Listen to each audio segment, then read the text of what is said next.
Previously on Desperate Housewives. Previously on Buffy the Vampire Slayer. Previously on Damages. Previously on Lost. Previously on Fringe.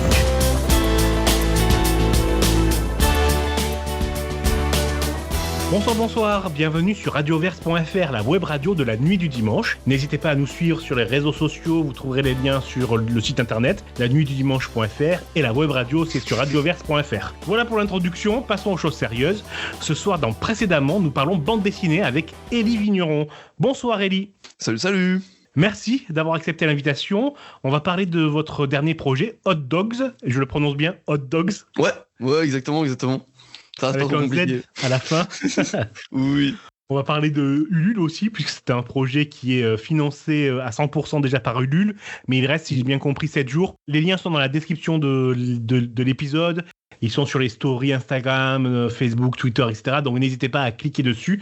Comme vous allez le voir et m'entendre, ça vaut vraiment le coup. Moi, j'ai adoré non seulement Temps de Chien, je tiens à le dire, donc on va dire le one-shot de Hot Dogs, mais aussi vos autres travaux. Ça, je veux bien en parler aussi, notamment Evo. J'ai adoré Evo.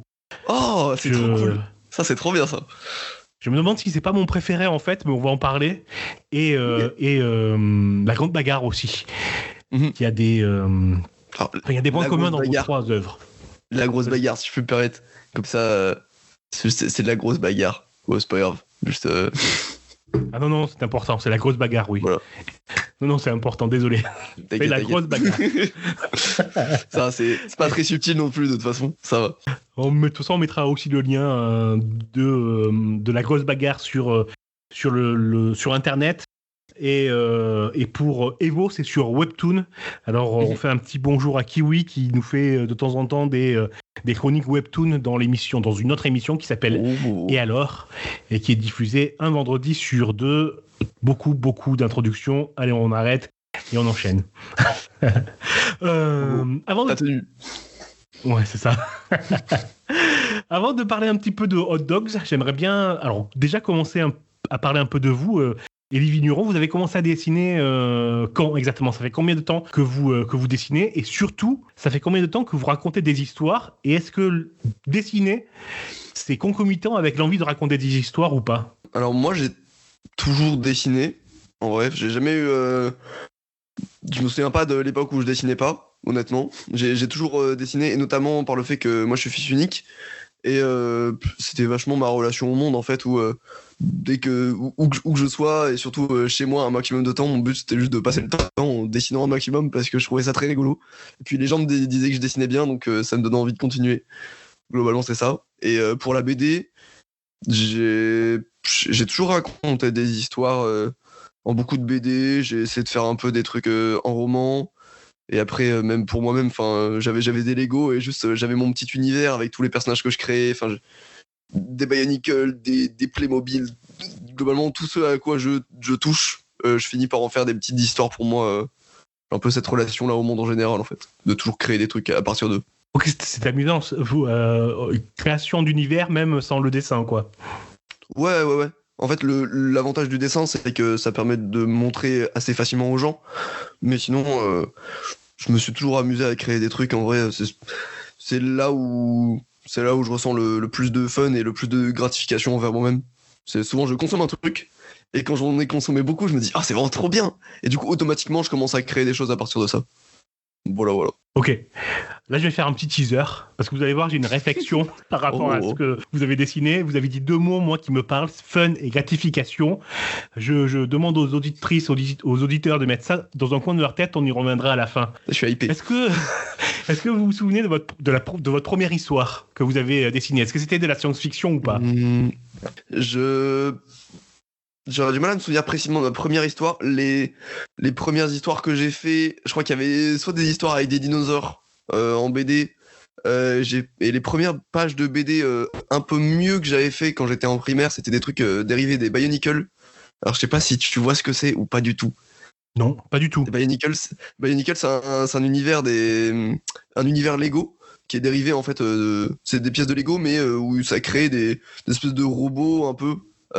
Qui était très très stylé et qui était lié avec une une mythologie qui avait l'air énorme en fait pour simplement un jeu avec des pièces que t'achetais et où tu construisais tu construisais des bonhommes et en fait tu découvrais petit à petit que mais il y avait l'air d'y avoir une histoire de fou à partir de ça et donc il y avait des BD en fait que tu pouvais trouver sur internet et tout et vu que moi je galérais à trouver les histoires des personnages, bah rapidement j'ai fini par faire mes propres histoires avec les personnages que j'inventais à partir de ça en dérivé des quelques images que j'arrivais à en voir parce que j'étais trop frustré.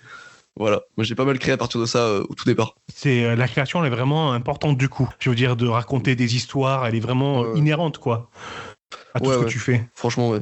J'ai un, c'est peut-être un peu négatif des fois, mais un sentiment de besoin de contrôle un peu sur beaucoup de choses. Du coup, dès que je m'investis, en général, j'ai envie de créer des trucs dedans, de contrôler, de rajouter plein de choses, qui sont un peu compliquées des fois même, mais bon, voilà. Pourquoi tu dis négatif ?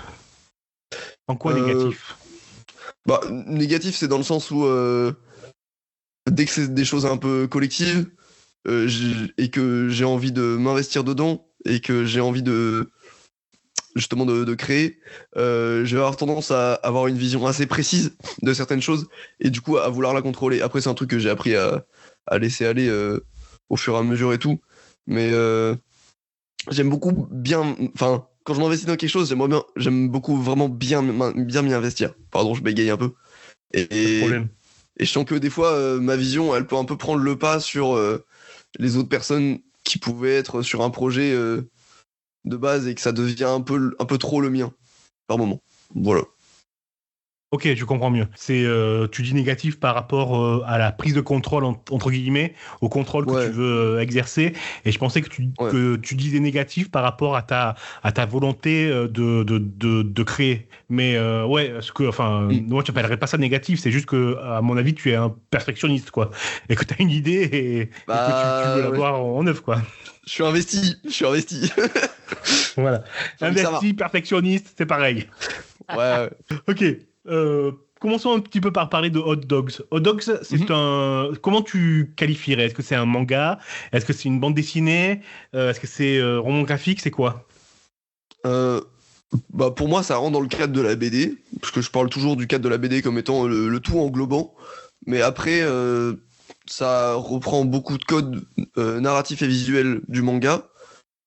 Du coup, pour moi, on peut appeler ça aussi bien un manga qu'une BD.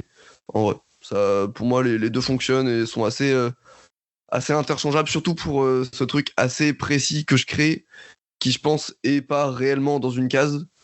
Donc en fait, tant que ça fonctionne pour les gens qui l'appellent comme ça, moi ça me va. Ouais. Mais ça rentre dans tout englobant de la BD dans tous les cas. Ok, d'accord. Je pose la question parce qu'on le lit comme un manga, hein, à l'envers, entre guillemets, même sur les cases. Ouais, tu parles de précision. C'est aussi une impression que moi j'ai eue en lisant et Evo et Un temps de chien.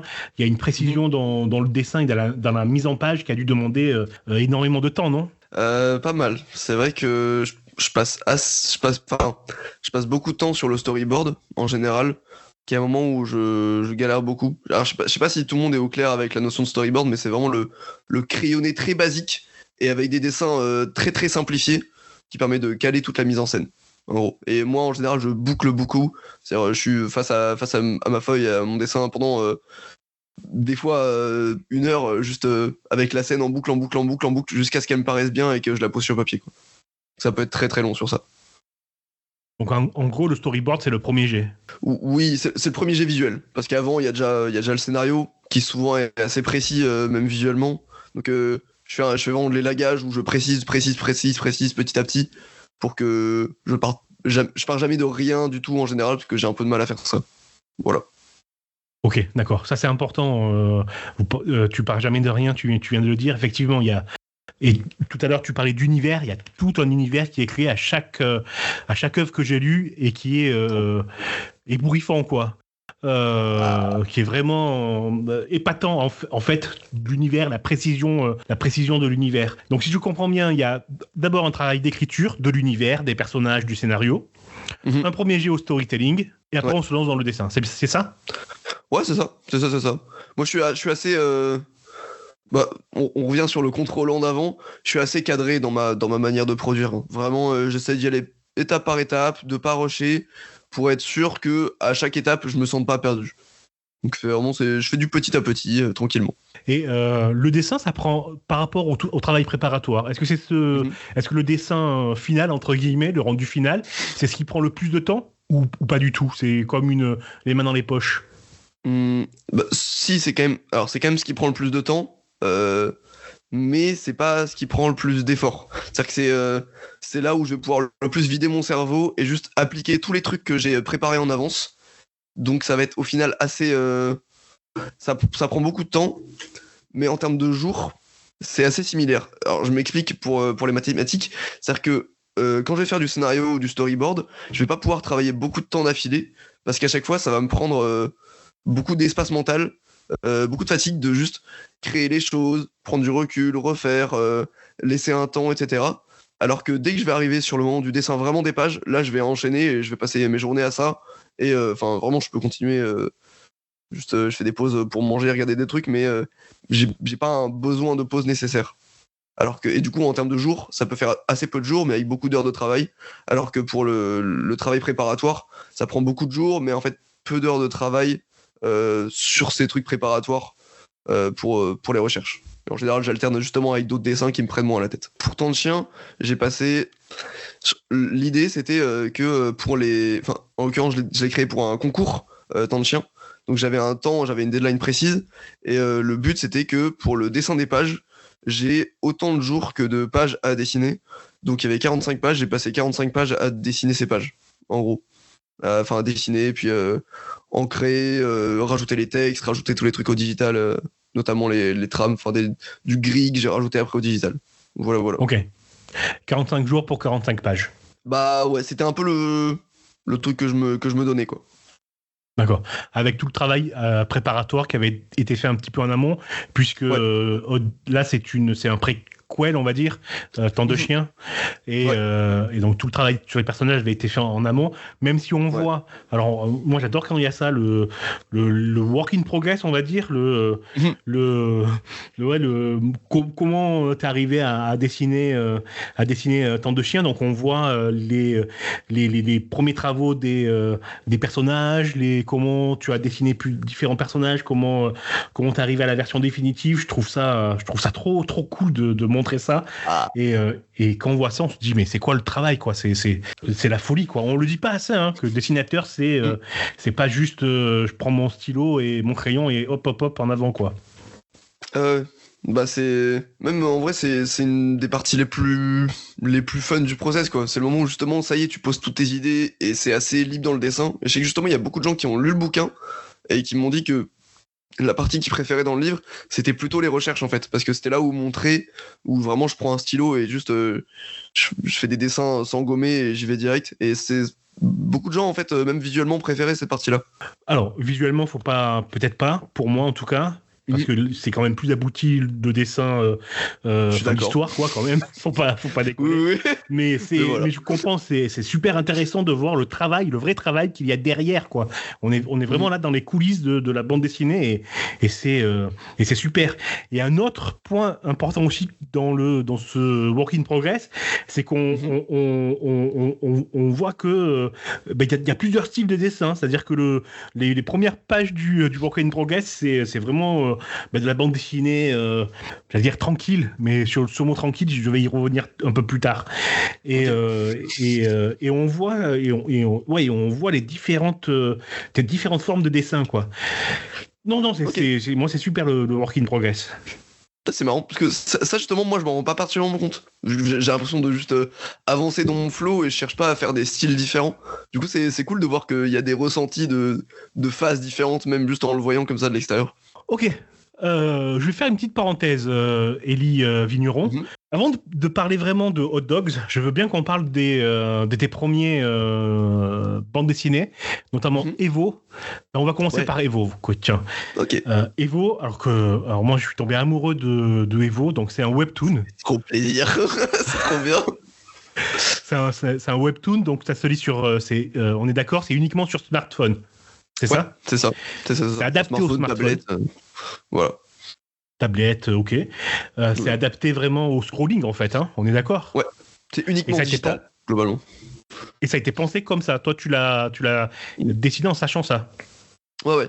Bah même pour le contexte de production, plus précisément, c'était fait pour un concours, du coup, sur la plateforme Webtoon. Et en l'occurrence, il y avait des trucs potentiellement à gagner pour essayer de se faire éditer ou gagner juste de l'argent en faisant ce concours-là. Et c'était un médium que j'avais pas trop tâté avant. Donc c'était un peu l'occasion de tester. Et voilà, j'ai essayé de faire le meilleur truc possible. Et c'était seulement sur 3 épisodes, il me semble. Je crois qu'il fallait faire 3 épisodes. Voilà. Ouais, c'était ça. Il y a 3 épisodes de Evo. Et ce que tu viens de dire là, c'est encore plus époustouflant parce que ça veut dire que tu venais juste de démarrer le Webtoon.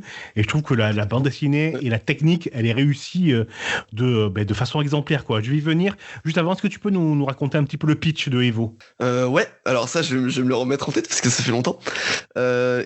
Evo, Evo, ça parle d'un petit alien. C'est lors d'une espèce de guerre énorme dont on ne sait pas exactement tous les tenants et aboutissants, mais un petit alien qui va être envoyé sur une station spatiale, ou c'est sur un vaisseau, je sais plus exactement, mais qui va être envoyé en tout cas sur une station spatiale ennemie, et qui va avoir pour but de l'infiltrer. Ce petit alien a pour caractéristique, comme plusieurs autres aliens en fait qui sont envoyés à cet endroit-là pour infiltrer l'ennemi, de pouvoir absorber des créatures et évoluer à partir de ça. Et le problème, c'est que ce petit alien, après juste sa première évolution, va se retrouver bloqué dans ce corps-là, parce qu'il va tomber à cause de produits, en gros, qui vont juste l'empêcher d'évoluer plus.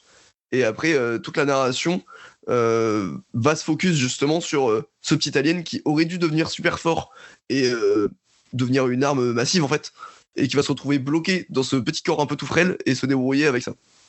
Voilà. Bah, rien que le pitch, il est génial. Voilà. Non, c'est vraiment, vraiment génial. Et je l'ai effleuré tout à l'heure, mais il y a des super idées de mise en scène. Donc, pour quelqu'un qui a fait ça pour un concours et qui n'était pas à l'aise ou qui n'avait pas encore l'expérience de l'outil, j'ai été époustouflé. Par exemple, la scène, elle m'a marqué, hein.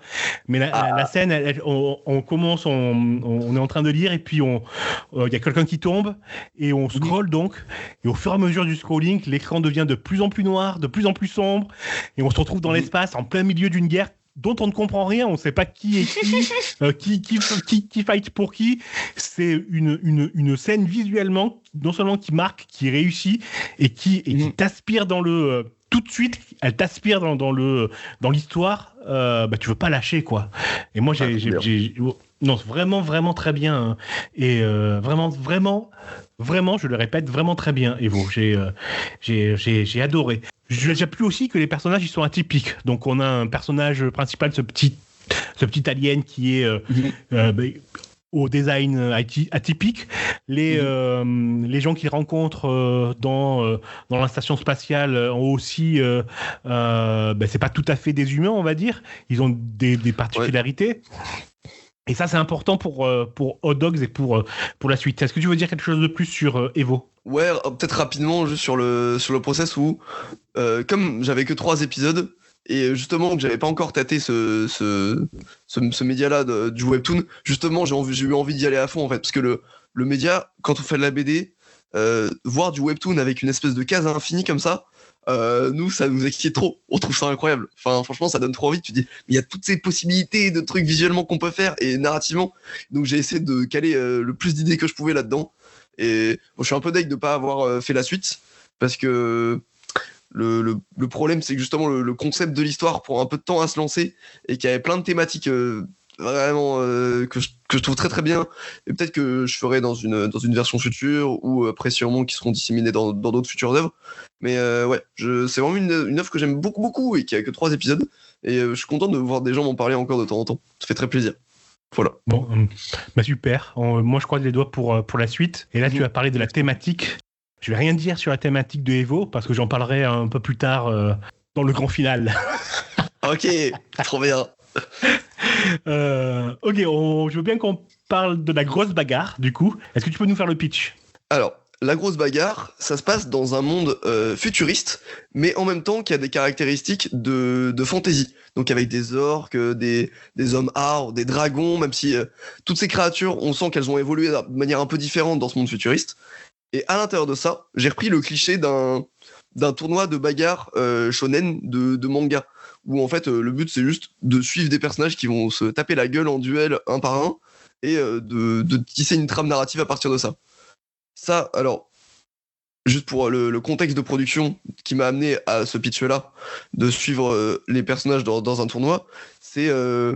je voulais faire une BD que je sortais semaine après semaine sur Instagram, et je voulais rapidement trouver un concept qui me permettait d'avoir une fin facilement. Donc, le format du tournoi me permettait de facilement trouver une structure narrative et de facilement savoir où m'arrêter par rapport à cette structure narrative. Donc, à partir de ça, après, j'ai créé des personnages et tout. Et donc, on va suivre principalement Morgane, qui est un personnage qui est à la fois gobelin et à la fois humain. Et donc, ce personnage va se bagarrer avec toutes ces autres créatures et révéler après un peu toutes ses motivations et les motivations des personnages qu'elle va rencontrer. Donc shonen, ça veut dire que c'est un scénario strict, préétabli. Ou j'ai Non, mal compris. shonen. Ok, shonen, c'est dans. Il y a des magazines de prépublication de manga au Japon, et il y a à l'intérieur de ça plusieurs cases, on va dire, dont la case la plus connue, c'est la case des shonen, qui sont les trucs pour les garçons adolescents, pour résumer. Et à l'intérieur de ça, il y a toute une grosse case de mangas qui sont les mangas de bagarre où on suit un personnage qui aime bien la bagarre et qui a un but et qui va devoir se motiver pour l'obtenir, etc. Et souvent, dans ces mangas-là, il y a un peu la case obligatoire du tournoi, où en fait c'est le moment où tu sens que l'auteur il va s'amuser, même parce qu'il va pouvoir montrer tous les personnages se battre entre eux sans forcément de raisons scénaristiques compliquées. Juste, il a à les faire se bagarrer et il est très content. Voilà. Et ça, c'est un peu un fantasme. Ça faisait longtemps que j'avais envie de faire un tournoi comme ça. Voilà. Ok, d'accord. Dragon Ball Z, Chevalier du Zodiac. Clairement, okay, je vois. Clairement. Ok, je vois, merci. C'est bon, c'est éclairci. Ouais, c'est éclairci pour moi. Du coup, un mot sur la grosse bagarre. J'ai bien aimé aussi. Alors, j'ai pas tout lu, donc je vais peut-être dire des bêtises. Si je dis des bêtises, tu me corriges. Donc, moi, j'ai bien aimé et que je trouve à mettre en avant, ce sont les personnages. Et encore une fois, les designs des personnages. Il y a peu de décors, dans ce que j'ai lu, peu de décors. Il n'y a pas de fioritures, pas de... Ouais. C'est très simple, on va dire, tout ce qui se passe autour. Par contre, les personnages, ils ont un design tous qui marque. Que ce soit parce qu'ils sont ultra détaillés. Par exemple, ou pas, hein. Par exemple, on peut passer du végétal Jim Queen au simple bonhomme avec une tête qui est une sorte d'emoji avec juste un rond, juste un cercle, oui. À peine dessiné, quoi. Pourquoi il y a ce détail sur les personnages d'après toi? Est-ce que c'est un truc qui s'impose à toi? Parce que je rappelle, hein, sur Evo, et on va voir Hot Dogs après, mais sur Evo, il y a aussi un design de personnages très, très élaboré. Donc pour toi, la bande dessinée, c'est avant tout des personnages au design fort ou c'est autre chose? Alors pour moi, ça vient d'une réflexion qui est plus que j'ai depuis vraiment très très longtemps pour le coup, qui est sur si je veux que les gens différencient bien mes personnages et retiennent bien mes personnages, bah je préfère qu'ils soient tous très différents. Et pareil, si je veux retranscrire un maximum qui ils sont, je veux qu'ils soient identifiables très très très facilement, quoi. Donc ça vient d'une part un peu en opposition avec les trucs de manga que je lisais quand j'étais petit, enfin que je lisais surtout quand j'étais petit, parce que c'est à ce moment-là que j'avais cette réflexion j'étais très frustré d'avoir des personnages qui ont tous le même corps, tous le même visage. Je trouvais ça hyper frustrant des fois parce que t'as envie de t'attacher, mais tu dis bon bah vas-y, c'est encore le personnage avec la même tête à chaque fois, etc. Et je trouvais que ça diminuait un peu l'impact de certains personnages. Et ensuite, c'est vachement inspiré par tout ce qui est franco-belge en fait, où il y a une plus grande facilité à faire des personnages moches entre guillemets. Et avoir des formes très très variées. Moi, je pense vachement à des auteurs comme Lewis Trondheim et à la série Donjon, où là, en fait, il y a beaucoup de créatures parce que là, enfin, la grosse bagarre est vachement inspirée de donjons sur ça. C'est beaucoup de créatures qui sont dans un donjon et qui ont tous des physiques qui n'ont rien à voir et tout. Et je trouve ça hyper fun. Et ouais, je trouve ça pertinent narrativement, quoi. Voilà. Ok, là je t'écoute parler et je me dis, tu as tout à fait raison, j'avais pas vu ça comme ça, mais par exemple, j'ai fermé Un temps de chien et il y a des personnages qui me restent en tête, notamment le maire. Trop cool. Le maire, le physique du maire, il me reste en tête. Un de ses fils, si je me souviens bien, c'est Pipin. C'est Pipin qui a une tête un petit peu de grenouille, de poisson. Ouais, exact. Ça. Ouais, il reste en tête. Et oui, t'as raison, ça marque l'esprit en fait. Et c'est super bien trouvé pour. Bravo. Trop cool. Bravo. C'est. Puis j'y repense même, c'est justement pour ce truc de, des fois il y a des personnages secondaires ou tertiaires qui vont quasiment pas parler, et je trouve ça trop bien de leur de passer du temps sur leur design et que ça vaille vraiment le coup, et du coup même un personnage qui va être là quasiment pas, qu'on va quasiment pas voir, bah des gens vont s'en souvenir, et du coup je trouve ça très utile pour ce genre de situation notamment. Toi t'as tout à fait raison, effectivement, on se souvient de tes personnages.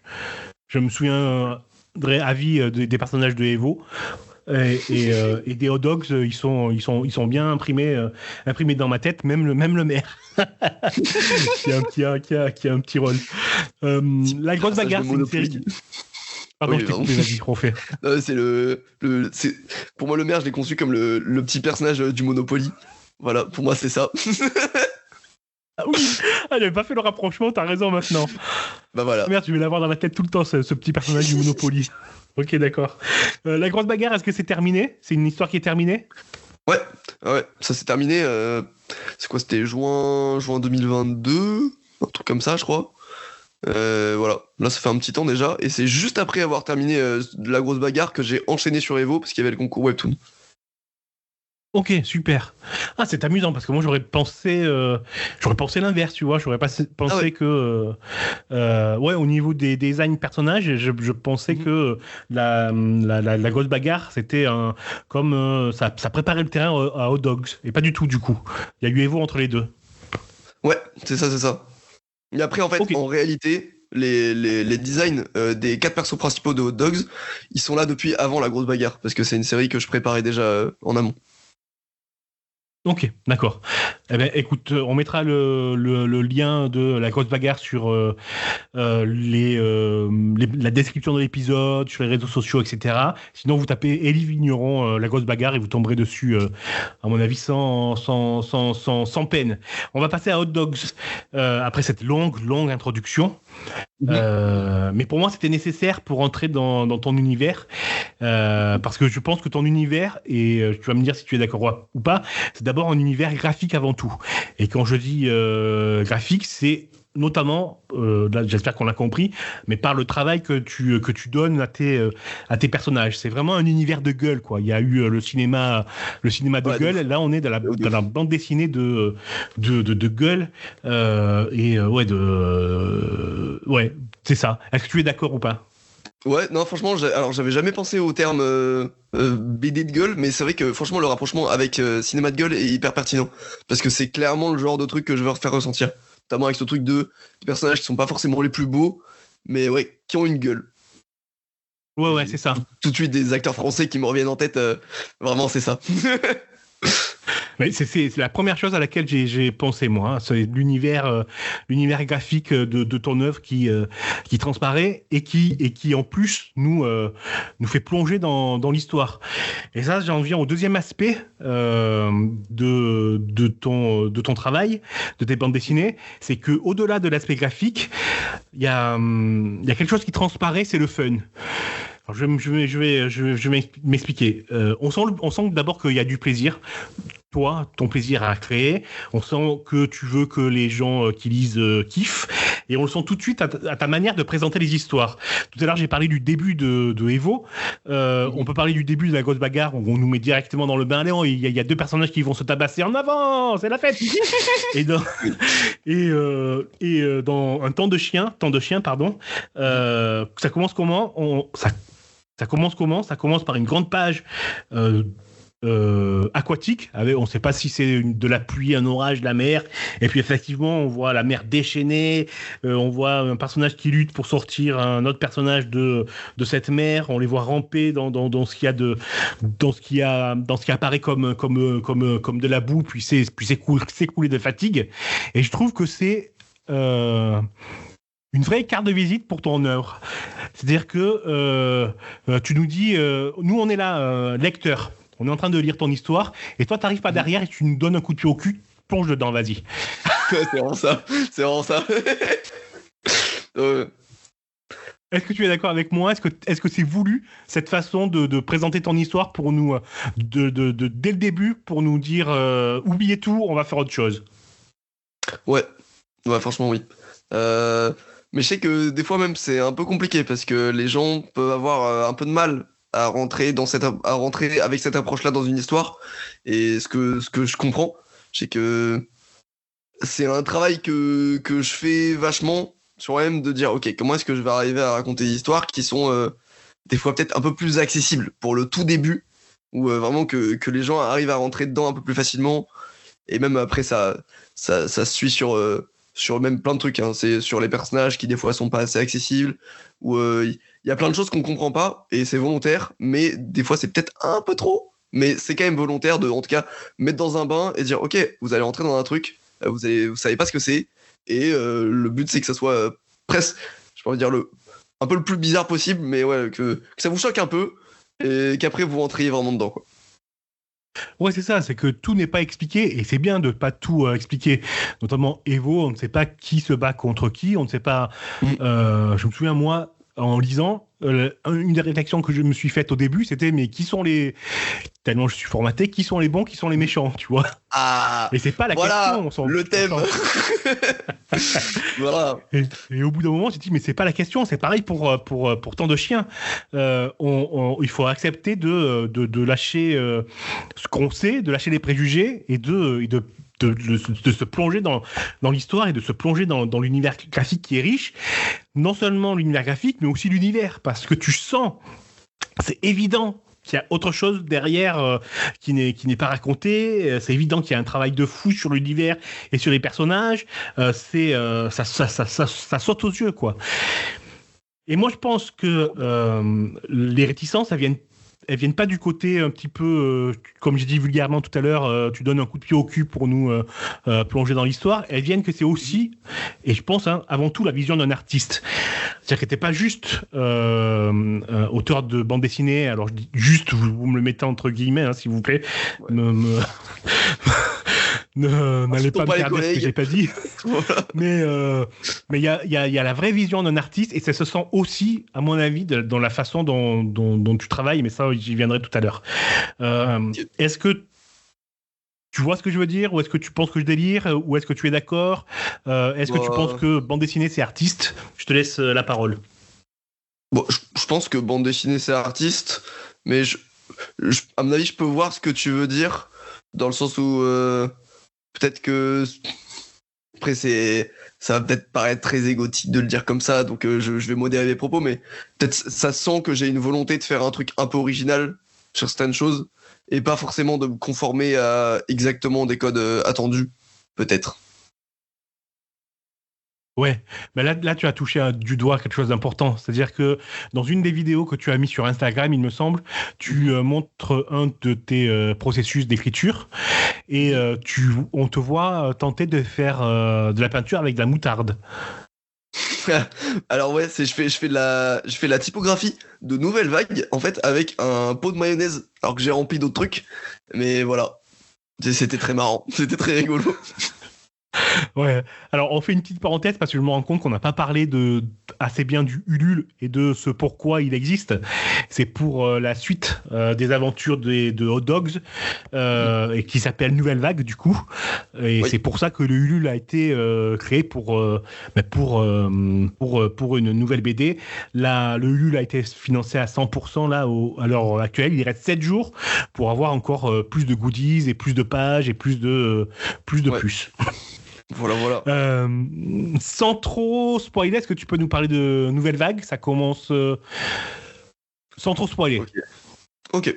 Alors, Nouvelle Vague prend suite assez directement, en fait, après Temps de Chien. À la fin de Temps de Chien, il y a des personnages qui vont partir d'un endroit d'une certaine manière. Non, je vais peut-être préciser un peu. Il y a des personnages qui vont partir en sous-marin d'une île. Et on va retrouver, en fait, ces mêmes personnages quelques jours après. C'est pas forcément précisé ni important de le savoir exactement, mais on va les retrouver en fait perdus en pleine mer parce que juste ils ont oublié en fait de prendre une carte. Du coup ils sont grave perdus, ils savent pas où ils sont. Et on va ensuite, ces personnages-là vont trouver une espèce de plateforme, un endroit un peu étrange et tout, et qui se trouve être rempli de pirates. Donc ça va être la confrontation de ces personnages avec l'univers des pirates, sachant qu'ils en connaissent peut-être un peu déjà des choses, mais est-ce qu'ils vont du coup rentrer vraiment dans cet univers? Est-ce qu'ils vont s'y confronter? Sûrement un petit peu des deux. Et comment les personnages vont y réagir? Voilà. Je dis beaucoup de fois voilà. C'est pas grave, ça donne envie en tout cas de voir les personnages que j'ai rencontrés dans Temps de Chien, les voir aux prises avec des pirates. Tout à l'heure on a parlé de violence. Est-ce que tu penses que Temps de Chien c'est violent? Oui, en vrai oui. Ouais. Je pense pas que ça soit le plus violent de mes trucs parce que même à l'inverse, à mon avis, c'est une des histoires les plus douces et les plus gentilles finalement. Même s'il y a des trucs pas très cool dedans, mais c'est pas bien méchant quoi. Mais il y a quand même un peu de violence et il y a toujours un peu de violence pour essayer de contraster justement avec les moments de gentillesse, les moments d'amitié entre les personnages. Mais je pense qu'il y a quand même un peu de violence. Un petit peu. Je pourrais pas dire ça à quelqu'un qui a 6 ans quoi. Sur la violence dans Temps de Chien, je me suis posé la question. Il y a une bagarre, une grosse bagarre dans Temps de Chien. Donc on comprend pourquoi elle apparaît. Mais j'aime bien cette absence de moralité qu'on a vue dans Evo. C'est-à-dire que, ok, tu comprends pourquoi il y a la bagarre, tu comprends qu'il fallait qu'elle soit là. On comprend, ils l'ont cherché, ils l'ont trouvé, et les deux, d'accord. Et encore une fois. Moi en tant que lecteur, je n'arrive pas à trancher, tu vois. Quand je lis Tintin, Astérix, Lucky Luke, il y a quelque chose de clair et il y a une frontière, il y a une ligne. Et ce que j'aime bien dans ce que je dis de toi, c'est que cette ligne, même il faut pas la chercher en vrai. Ouais. Franchement, elle est pas pertinente, en vrai. Ouais, voilà, c'est ça que je trouve super quoi dans cette bande dessinée et dans tes œuvres. Faut vraiment oublier ce qu'on sait quoi et kiffer l'histoire. Et ça se sent, je répète ce que j'ai dit tout à l'heure, ça se sent qu'il y a du fun derrière et que tu veux toi nous transmettre ce fun. Tout à l'heure tu parlais de thématique. D'après toi, est-ce qu'il y a une thématique? Enfin, pas d'après toi, tu l'as écrit donc tu le sais. Mais est-ce que si je dis qu'il y a une thématique commune aux 3 œuvres que j'ai lues, qui sont La Grosse Bagarre, Evo et Hot Dogs, est-ce que tu es d'accord? Ouais, en vrai, oui. Franchement, je pense que ça marche. C'est peut-être juste avec des points de vue un peu différents à chaque fois, mais il y a quand même, il y a quand même beaucoup de liens à chaque fois. Et quand même, j'ai un peu des patterns qui reviennent. Ouais, pour moi, c'est la liberté en fait qu'il y a derrière. C'est la quête de la liberté, la quête d'être libre, qui est vraiment dans les 3 que j'ai vu pointer dans les 3 œuvres, mais de façon, on peut pas le nier quoi. C'est dit de façon explicite dans une planche de Temps de Chien. Ouais, là je l'ai marqué au fer rouge là. Voilà.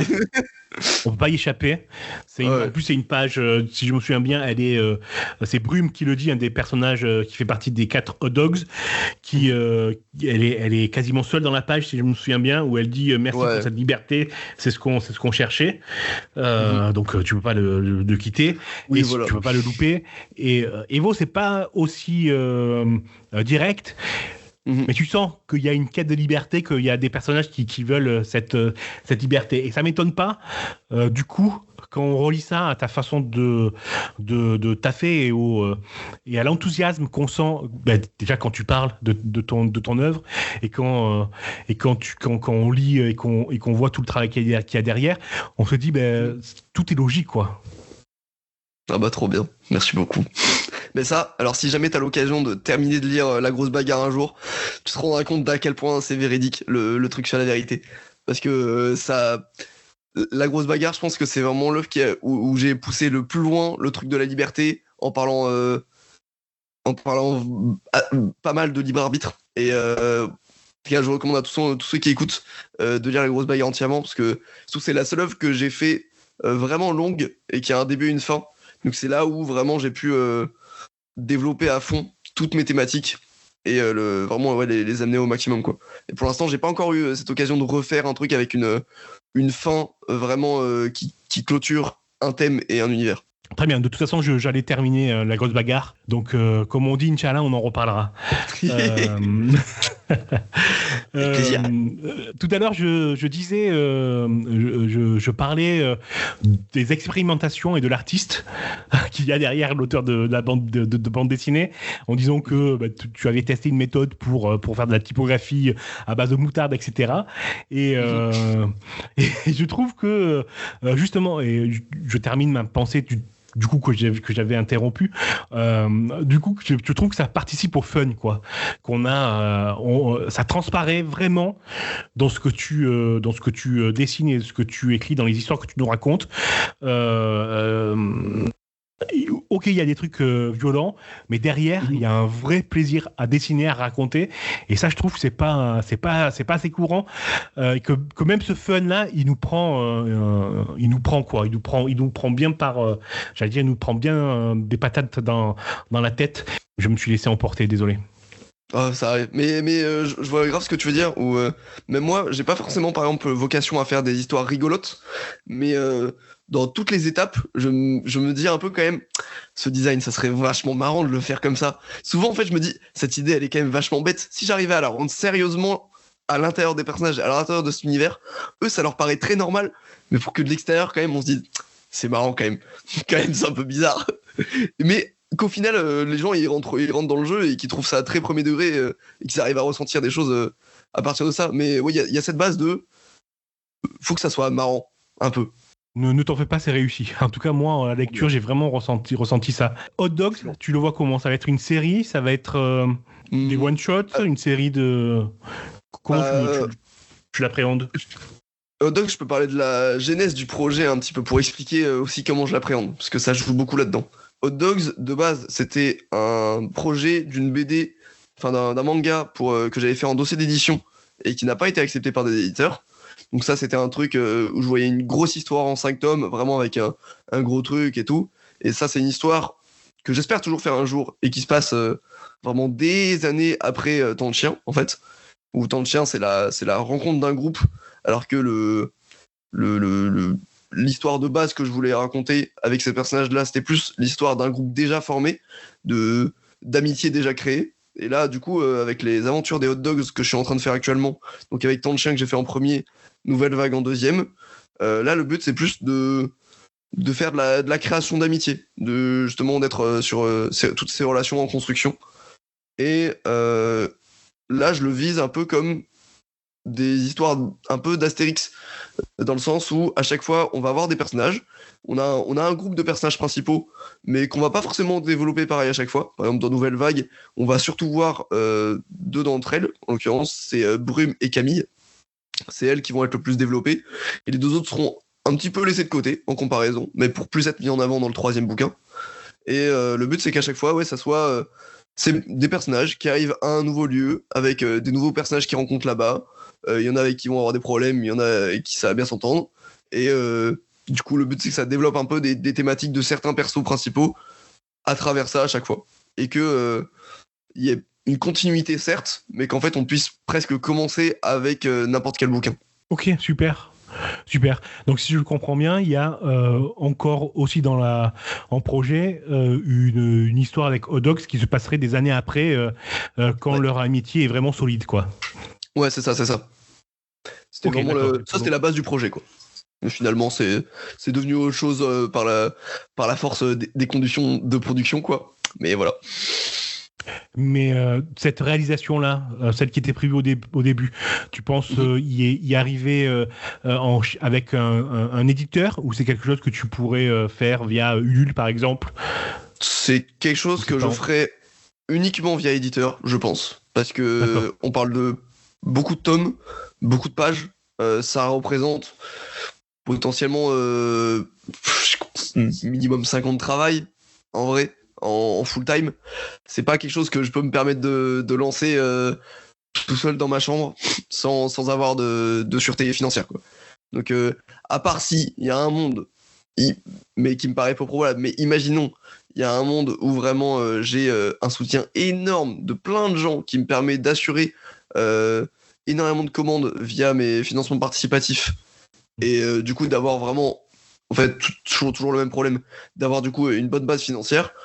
À part si j'ai ça en financement participatif, ce qui me paraît peu probable, je préfère le garder en me disant, si j'arrive à le faire éditer un jour, tant mieux, mais sinon, ça se fera sûrement pas, quoi.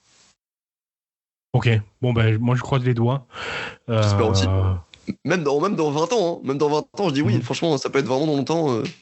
J'espère juste qu'elle verra le jour un jour, sûrement avec un scénario remanié et tout, mais il y a une base et il y a vraiment une volonté de raconter un truc assez précis qui est dedans. Ok. Je rebondis sur ce que tu as dit sur la précarité financière des artistes et des auteurs de bande dessinée. On a interviewé Fabrice No à l'occasion de la sortie de son tome, le dernier Sergent, et il nous parlait justement des conditions de travail des dessinateurs et illustrateurs, et je trouve qu'on n'en parle pas assez, quoi. Et du temps que ça vous prend de faire les choses bien, correctes, et du manque, j'allais dire, de reconnaissance et financier aussi. Je trouve que c'est préoccupant qu'on s'occupe pas des artistes, mais bon. Ouais. Bah c'est vraiment, en fait, surtout la bande dessinée, parmi tous les métiers artistiques, c'est vraiment un truc très bizarre, hein. C'est vraiment un métier de moine cistercien qui reste dans sa chambre à dessiner et à faire ses pages en boucle jusqu'à ce qu'il est sorti. Surtout pour ceux qui font des tomes un peu type manga, à chaque fois c'est des 200 pages. Faut les sortir, les 200 pages, et puis après il faut refaire un tome, et t'es souvent pas si bien payé. C'est compliqué, quoi. C'est vraiment compliqué. Ouais, c'est assez fou, je trouve. Il n'y a pas la solution, à part soutenez le Ulule de Elie Vigneron. N'hésitez pas. Oui. Les liens sont dans la description de l'épisode, et quand vous tapez Elie Vigneron Nouvelle Vague, vous trouverez les liens aussi. Vous pouvez aussi acheter Temps de Chiens. Temps de Chiens, on peut l'acheter en t'envoyant un mail, un message privé sur les réseaux sociaux. Ouais, et il est aussi disponible sur la campagne, justement, de Nouvelle Vague. Comme c'est dans le même univers, j'ai mis les deux. Il y a un pack où vous pouvez prendre Temps de Chien qui est aussi disponible là-bas. Voilà. Ok, super. Ben moi je vous dis, n'hésitez pas. Je suis devenu fan. Je suis désolé. Enfin, pourquoi je dis je suis désolé? Je suis devenu fan. Point. Oui. Il n'y a pas à être désolé. Ouais. J'en profite. Je remercie Camille Aguilera de nous avoir mis en contact et de m'avoir parlé de son travail. On avait aussi interviewé Camille il y a un mois. Je vous renvoie à l'écoute de son interview, et je vous conseille encore Madrava qu'elle a écrite, et qui est dans un autre genre tout aussi bien. Et merci Camille, parce que ouais, je suis devenu fan de ton taf, et bravo, félicitations. Merci On beaucoup. va on va terminer avec la double question habituelle. La première question, est-ce que tu as carte blanche, tu peux dire ce que tu veux sur peut-être un truc sur Temps de Chien, donc que je n'ai pas abordé, ou sur Evo, ou sur la suite, enfin ce que tu veux, tu as carte blanche. Ouais, non, j'ai pas d'idée particulière. En vrai, juste, je suis content s'il y a des gens qui peuvent lire mes BD. Moi, ça me fait vraiment plaisir. Et je parle beaucoup d'argent, mais en vrai, le Ulule notamment, c'est un moyen en fait de centraliser les achats et de permettre à plein de gens de l'acheter facilement et tout. Et donc là, je parlais notamment aux gens qui veulent contribuer si jamais.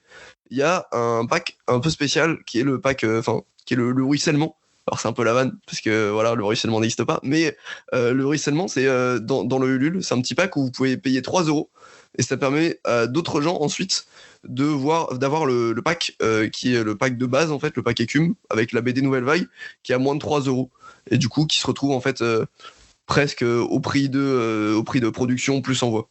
Donc voilà, si jamais vous avez un peu trop de thunes, n'hésitez pas à mettre un petit peu là-dedans, et comme ça il y a des gens qui n'ont pas trop de thunes qui pourront commander la BD via ça. Voilà, ça serait très nice. Ok, super bonne idée, nickel, merci. Encore une fois, je répète, tous les liens sont dans la description de l'épisode, dans les stories, dans les posts Instagram, sur le site internet, etc. Donc n'hésitez vraiment pas à cliquer. Si vous ne connaissez pas Elie Vigneron, vous le regretterez pas. Voilà. Dernière question, est-ce que tu peux nous conseiller ce que tu veux? Ça peut être une série, un film, une bande dessinée, ça peut être plusieurs choses si tu le souhaites.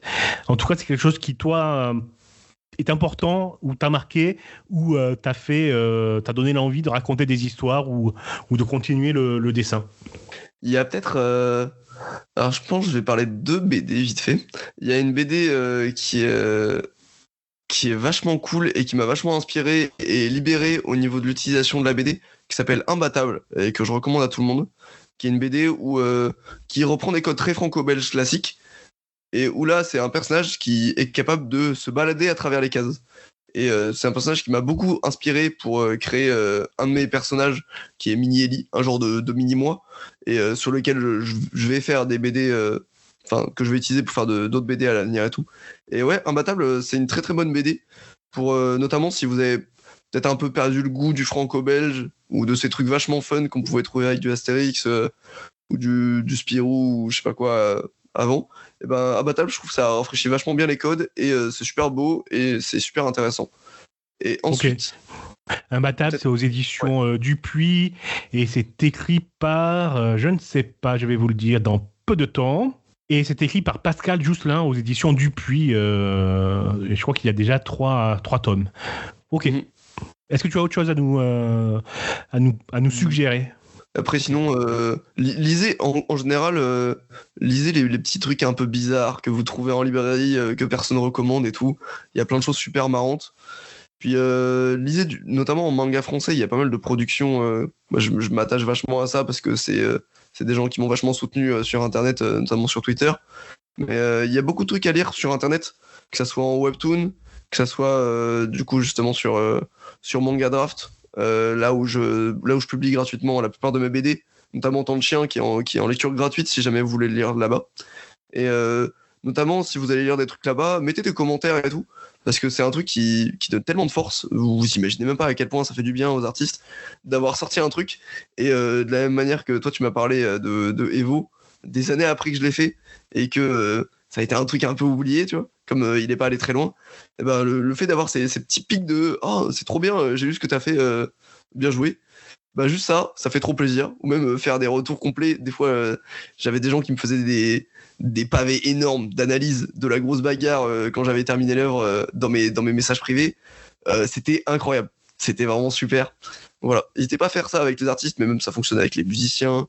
Même là, je sais pas si vous aimez bien sa web radio, etc. Bon, mettez-lui un message pour dire que c'est bien et tout. Ça change tout dans le travail souvent très très bénévole qu'on fait. Voilà. Super, je plus soin ce que tu viens de dire, effectivement. C'est pas parce qu'on est passionné que on doit nous ignorer. Oui. Franchement, oui. Mais même franchement, pensez au fait que souvent, ça va sincèrement vous faire plaisir en fait d'envoyer un message comme ça, parce qu'après ils vous répondent, vous allez juste être content. Voilà, bonne poignée de main, c'est gratuit, ça mange pas de pain, ça régale.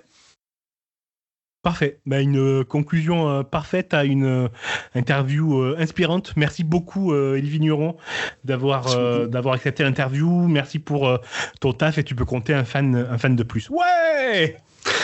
Ça fait trop. Nous, on se retrouve dans 15 jours. Et d'ici là, lisez. À bientôt. Ciao. Previously on Desperate Housewives. Previously on Buffy the Vampire Slayer. Previously on Damage. Previously on Law.